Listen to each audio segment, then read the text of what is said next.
I'd like to thank everybody for joining me today. Today, I want to talk about the need to help our business clients plan for their transition. And this is an area, if they don't plan, we're really going to have problems with the business and with their estate planning and helping them with the future planning for them and their kids. Some of the things I like to look at.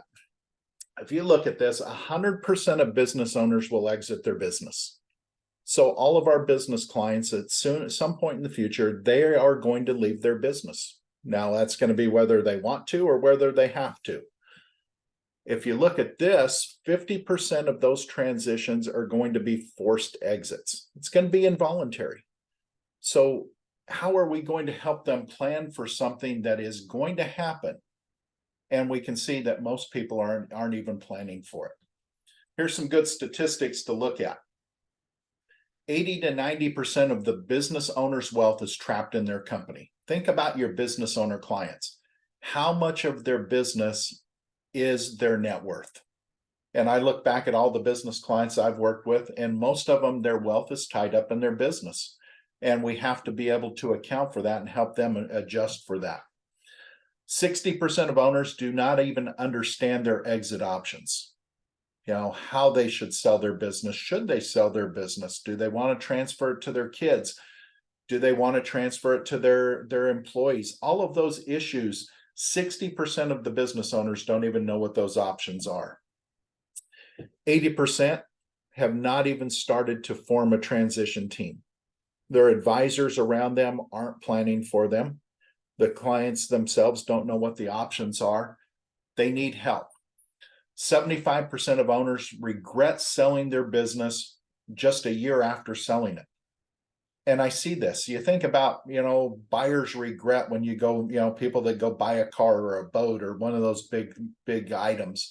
Think about an owner that has been working in that business every day, built the business up from scratch, and now they've sold the business. Were they ready for that? Was it the right time? Was it the right buyer? Did they take care of their employees? All of those things come back to if a business owner doesn't think through all of that, they're going to regret what they did. Whether it was right or wrong doesn't matter. It's were they ready for it mentally?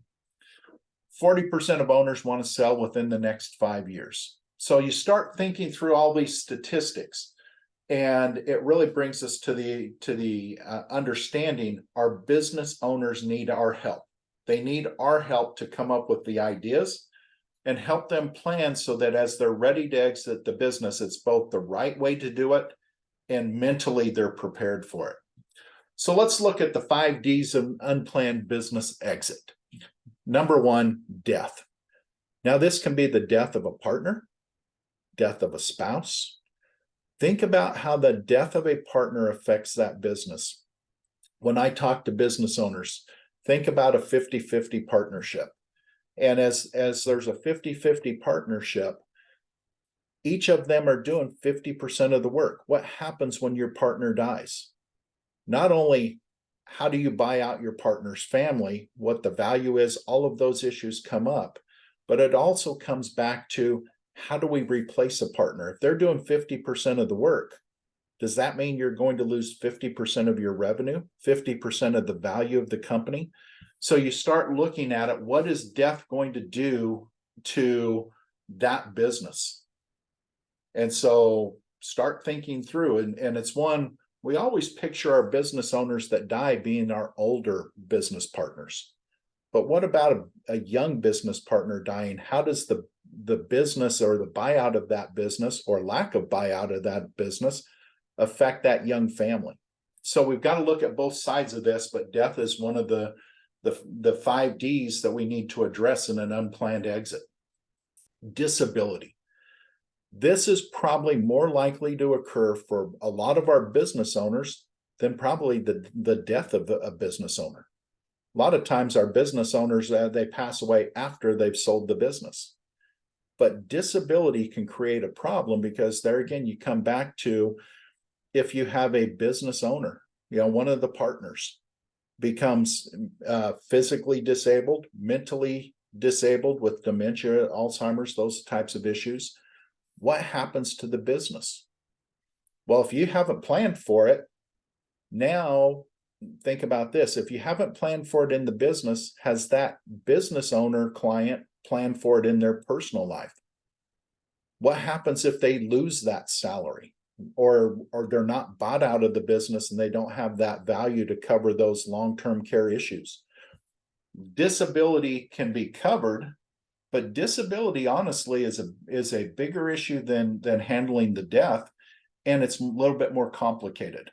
But it's something that really can affect this business, because there again, what happens to the partner that isn't disabled? Do they have to take on 100% of that work? Doing that workload for maybe 50% of the profit? I've seen that happen with clients where the disabled partner didn't sell out, didn't get bought out, but continued to receive 50% of the profits, but the well partner had to do 100% of the work. So that's one of our big issues. Divorce. Now, divorce can be a big issue if it's not planned for, especially in a community property state. And I work with a lot of advisors in community property states. And they, if you think about it, it's, two partners own 100% of the business, 50% each. Well, hold it. You're in a community property state. And if that's a community property asset, we technically don't have two owners. If our owners, partners are married, we have four owners, because those spouses, even though their names are not on the business, they actually own 50% of their spouse's interest. Community property, it's 50-50. So what happens is, think about this, your partner gets a divorce. Are you ready to be a partner with your ex-partner's wife, ex-spouse? Is that something you want to do? Does that ex-spouse bring value to the business?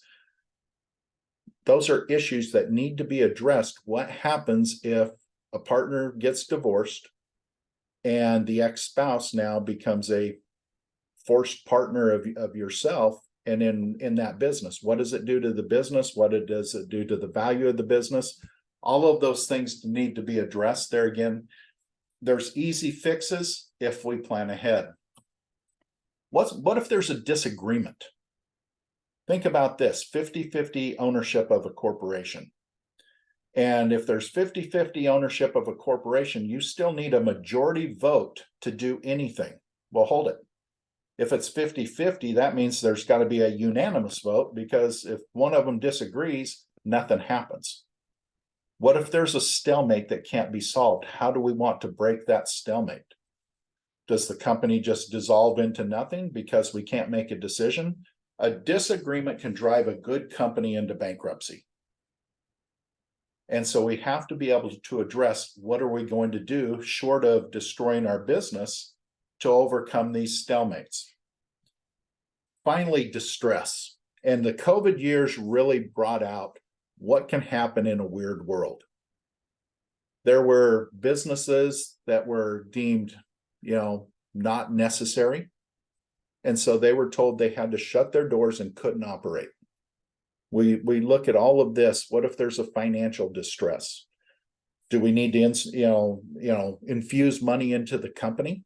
What if one partner can infuse money, the other partner can't? What does that do to our business? What does that do to our ownership? What does that do to our voting rights? So if you start looking at all these 5 Ds, they have to be addressed.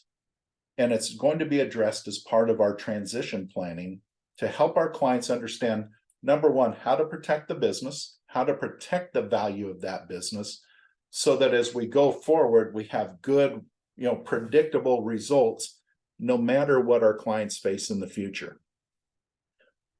We have the tools. We have a toolbox full of tools that can help in these areas, but our business owners need to plan. They have to start planning now so that they're ready for these, these 5 Ds that can happen and will happen. We just have to have them prepared to be able to address that, move forward in the way that's beneficial to the business, beneficial to the owners, beneficial to the owners' families. If we do it right, everybody wins. I appreciate everybody getting on. If you have questions, feel free to reach out. And again, we'll talk next week. Thank you.